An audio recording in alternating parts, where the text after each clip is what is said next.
Hello beautiful people! Welcome back to Nursing Basics. My name is Ronald and today we're going to be talking about pulse oximetry! So, what is pulse oximetry? That's a good question. Bruh, I have no idea. Just kidding! Pulse oximetry is used to monitor the oxygenation status of a patient.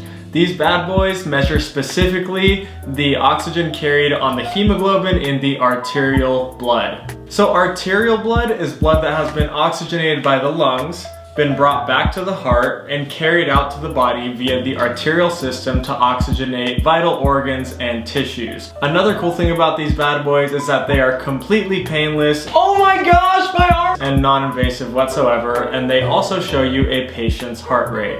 So how do these work? Essentially, in layman's terms, it has a light right down there.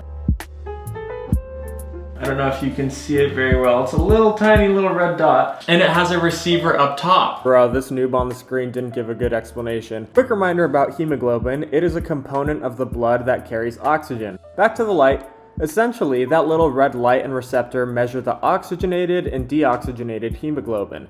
Oxygenated hemoglobin absorbs more infrared light, and deoxygenated hemoglobin absorbs more of the red light.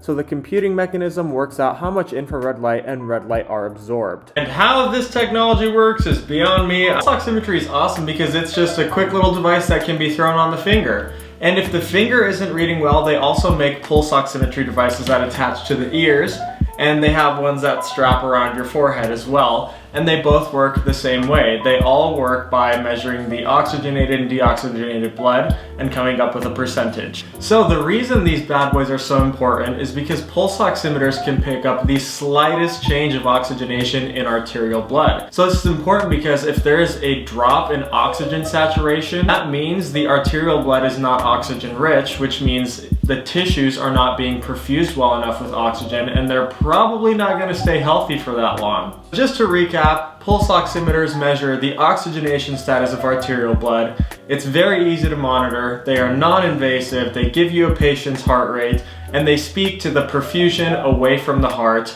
and that's why they are used so commonly.